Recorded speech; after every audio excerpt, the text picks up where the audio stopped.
এক বনে একটা হিংস্র বাঘ থাকত। একদিন বাঘটা একটা মেষ শাবককে ধরে তার মাংস খাচ্ছে। খেতে খেতে একটা বড় হাড় বাঘের গলায় আটকে গেল। বাঘ বহু চেষ্টা করেও হাড়টা বের করতে পারল না। আহা হা হা, কি হলো আমার? বদমাস মহিষটার হাড়ের টুকরো গলায় আটকে গেল। এখন তো আমি কিছু খেতেও পারছি না, আর হাড়টাও বের করতে পারছি না, আর গিলতেও পারছি না। আহা হা হা, আমার এ কি হয়ে গেল?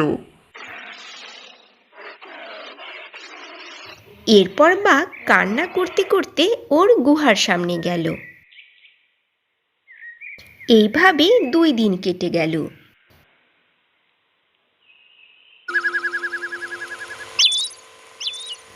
একটা শিয়াল বাঘের গুহার কাছ থেকে যাচ্ছিল।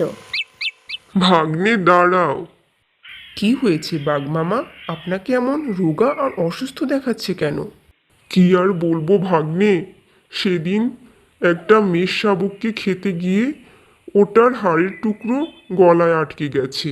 এখন না পারছি হাড়ের টুকরোটা গিলতে, আর না পারছি বের করতে।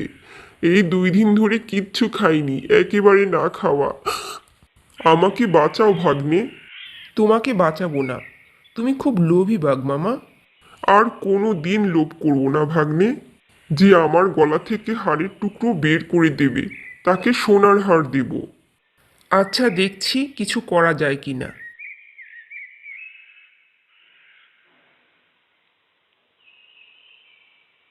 এই বলে শিয়াল নদীর ধারে গেল। একটা বককে দেখতে পেল। বককে বলল, তোমার ওই লম্বা ঠোঁট দিয়ে বাঘ মামার গলার হাড় বের করে দিতে পারবে? সোনার হাড় উপহার দেবে বলেছে। কিন্তু ওই বাঘটা তো অনেক লোভী। শুনেছি বনের নিরীহ পশু পাখি ধরে ধরে খায়। আমিও তো এমনই জানি, কিন্তু বেচারা 2 দিন ধরে না খাওয়া, এত অনুরোধ করে বলল। সত্যি সোনার হার উপহার দিবে তো? এই বিপদের মুহূর্তে এত বড় উপকার করলে তো দেবারই কথা। বক কিছুটা ইতস্তত করে রাজি হয়ে গেল। শিয়াল বককে নিয়ে বাঘের কাছে এলো। বাঘ তাল গাছের নিচে বসেছিল। গাছে ছিল পাকা তাল। বাঘ মুখ হা করল, আর বক তার লম্বা ঠোঁট বাঘের মুখের ভিতর ঢুকিয়ে দিল, আর হাড়ের টুকরোটি বের করে আনলো। বাঘের ব্যথা কমল। বাঘ মামা, এখন আমাকে আমার উপহার বুঝিয়ে দাও। উপহার? হু হা হা হা হা হা হা, কিসের উপহার? কেন, তুমি যে বললে তোমার গলার হাড়ের টুকরো বের করে দিতে পারলে সোনার হার উপহার দিবে। তোমার মাথা ছিল আমার মুখের ভিতর, তোমাকে যে গিলে খেয়ে ফেলিনি, এটাই তো তোমার সবচেয়ে বড় উপহার। কি বললে? তুমি তোমার কথা দিয়ে কথা রাখছো না। বাঘ রেগে গিয়ে বককে ধরার জন্য লাফ দিল, আর বক উড়ে গিয়ে তাল গাছের উপরে বসল। পাকা তাল থপ করে বাঘের মাথায় পড়ল।